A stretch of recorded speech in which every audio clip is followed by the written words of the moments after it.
Mr. President, I came over here because, the American people keep hearing government shutdown,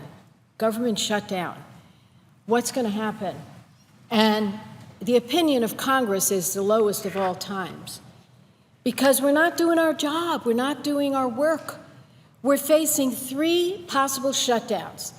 The first one is a possible shutdown of our entire transportation program, and that's 22 days left. And on this one, I want to praise the United States Senate because we stepped up, Democrats, Republicans together, and we said, we're not going to let this happen. We're going to work together and get a bill. And I'm going to talk about that in a bit. The second date that we face is early November, when if we don't raise the debt ceiling so we can pay for the programs everyone here voted for, the government shuts down. And we become, frankly, the people who have overseen for the first time a bankruptcy, because we have to raise the debt ceiling. And as Ronald Reagan said, and very eloquently, I don't have his exact quote, he said something like, even the thought of not paying our bills, even the thought of not raising the debt ceiling should be avoided. But we face that made-up crisis. And the third one is December 11th, where all of our budgets have to be looked at, and we have to come to some agreement on a fair level of spending for both defense and non-defense, and all the things that we do. Now, I'm here really to talk about the first deadline, this deadline, because I'm intimately involved with this as the ranking member on the Environment and Public Works Committee. I want to start off by praising my chairman, Jim Inhofe, on this. He and I don't see eye to eye on a lot of things, but we sure do when it comes to transportation. And 100 days ago, and my colleague knows this, the Senate Environment and Public Works Committee unanimously approved the DRIVE Act. 68 days, the Senate passed the bill by a vote of 65 to 34. That's an overwhelming vote in a bipartisan way. And now we're down to 22 days before we shut down. Now, people can say, well, why are you going to shut down? The Senate did its job. Yeah, but the House hasn't done its job. So it's inexcusable. If we can find the bipartisan will to work together to pass a long-term transportation bill that increases funding for roads and for bridges and for transit projects, certainly they can find it in the House. And they should find that consensus there. We are up against this deadline. We keep hearing that the House, or I did, was going to act. And now, as far as we know, they've put off a markup of a bill to the day before we have a shutdown. This is ridiculous. I call on Republicans and Democrats over there to come together just like we came together. It's painful here on so many issues, but we found the political will to do the right thing. Where is the House bill? In September, 68 organizations sent a letter to the House calling on the House to pass a transpo bill. Look who signed this, and I'll just mention a few.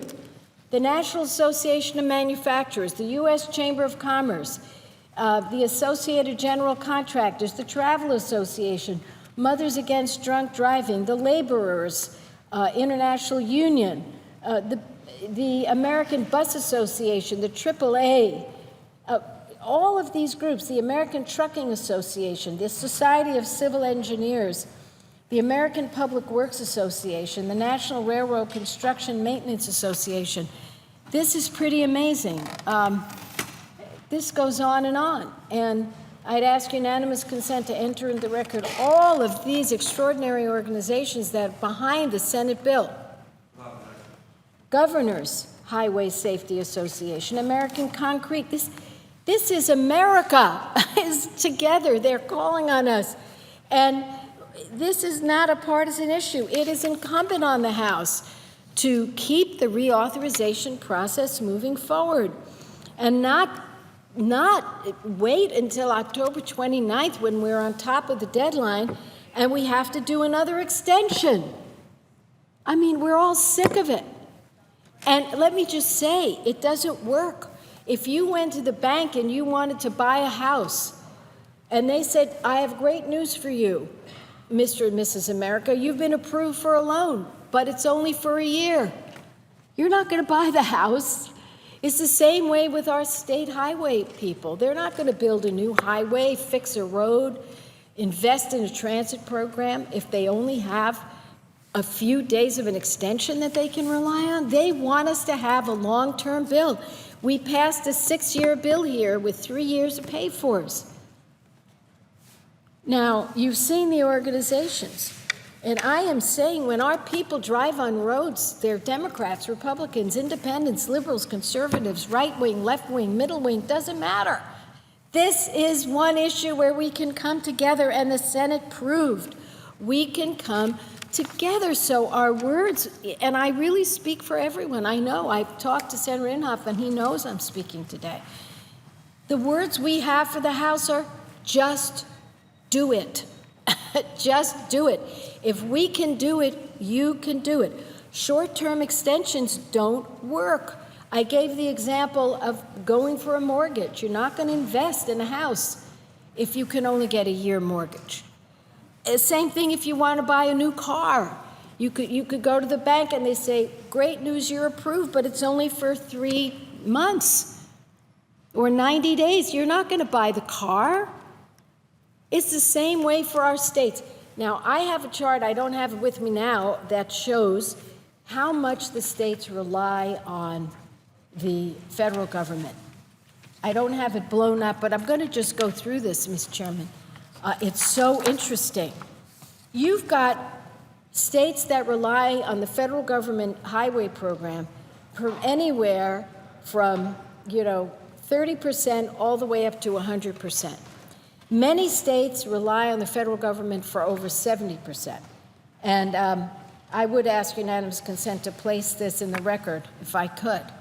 Without objection. I mean, we know Delaware is 41% reliant on the federal government. Rhode Island is 100% reliant on the federal government. Vermont, 80%. Hawaii, 79%. Alaska, 93%. This is something as a partnership. This is a partnership. We work together with the states, but we are so disadvantaging our states. In my state, it's about 50-50. We raise our resources about 50%, but you know what the other 50% means to California? Because we have almost 40 million people, $4 billion a year. We can't do our program just on our own. And this is something that, as my friend Jim Inhofe says, it's a need that he feels as a conservative he can support. When you read the Constitution, we are one nation, we're connected, and we need to build these roads. There are over 61,000 bridges, Mr. President, that are structurally deficient. 61,000 bridges. We know this. We've worked together to fix this problem. Because we know, in a way, it's a moral issue. Once you know something's dangerous, you got to fix it. We did with the Senate bill. We call on the House to do the same. 50% of our roads are in less than good condition. This is not news to most of our people. They understand it. They drive on these roads. They take a toll on their cars. I forget the exact amount, but I think it's about $1,000 a year cost sometimes to people who use their cars a lot from roads that are not in good condition. Every day there are over 215 million crossings by motorists on structurally deficient bridges in every single state in our great union. Now we'll show you some of these bridges, a list of some of these bridges that are in need of repair. In Alabama, Arizona, Arkansas, California, our Golden Gate Bridge, our famous, incredible. I crossed that when I lived in Marin County every day for work. Bottom line, seriously, We need to act. Connecticut, District of Columbia, Colorado, Florida, Georgia, Hawaii, Illinois, Indiana, Iowa. These are bridges in great need of repair. Kentucky, Louisiana, Maine, Maryland, Massachusetts, Michigan, Minnesota, Mississippi, Missouri, Nevada, New Hampshire, New Jersey, New Mexico, New York, the Brooklyn Bridge, that iconic bridge, dangerous, need a repair. North Carolina, the Greensboro Bridge, Ohio, Oklahoma, Oregon, Pennsylvania, the Benjamin Franklin Bridge. That's the home, Pennsylvania, the home of the chairman over there. Oregon, ranking member, the Columbia River Crossing. So, Columbia River Crossing Bridge, Benjamin Franklin Bridge, in the home of the chairman and ranking member of the committee over there that has the obligation to get this done.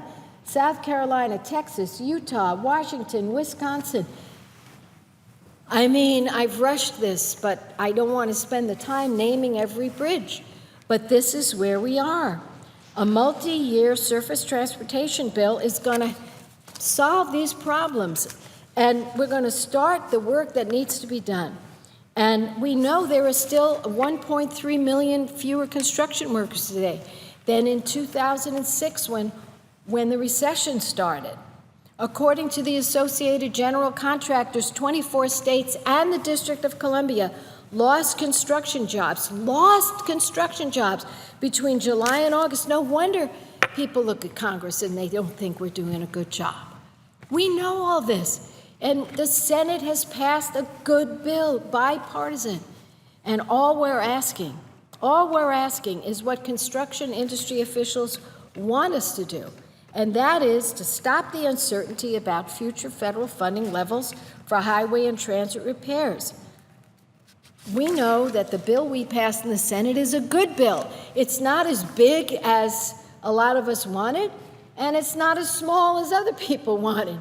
We found a sweet spot, and I just going to conclude by saying this. The reports I've heard indicate that the House Transportation Infrastructure Committee may well take action at the end of this month. But that is so late. Let's go back to the 22 days chart.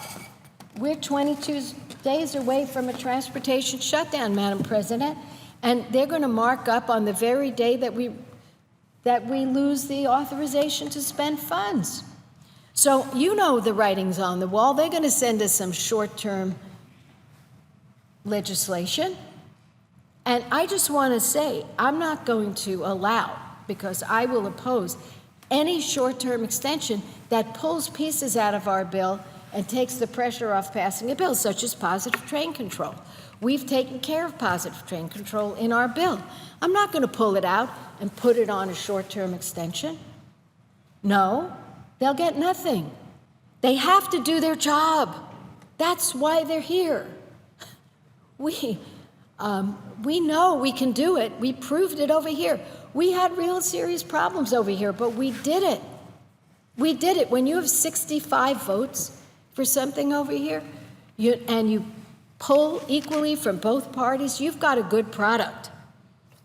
So we've got serious issues, and they have to be addressed. And we're not going to pull out special favorite pieces out of the highway bill and stick it on a short-term extension, or have some standalone bill that solves positive train control or any other of the special issues that we have addressed in the bill. Everyone knows we have to act. So, Madam President, I know my friend is waiting patiently to make a few remarks, but I simply want to conclude with this. We passed a good bill, over $55 billion for 6 years. 2 new programs, a formula freight program, which will provide funds for all states to improve goods movement. We have included the McCaskill-Schumer rental car bill, so rental cars will be safe. We have the first ever commuter rail fund for positive train control. And these are just some of the good things we have done. Let's not throw it all away and get it all glommed up into the other problems we're facing, which is the date on the debt ceiling, the December 11th date on funding the budget. We don't have to do it. This is a special fund. It's the Highway Trust Fund. It should not get enmeshed in the end of budget year issues. We should take that crisis off the plate. We did it in the Senate. They should do it in the House. And that's our message today. To the House, please, Republicans, Democrats, liberals, conservatives, moderates, everyone in between, come together for the good of this country and pass a highway bill. Let's get to conference, let's get the best bill we can get and be done with it. And at least then send a signal to the people of this country, we are doing our job. Thank you very much. I yield the floor.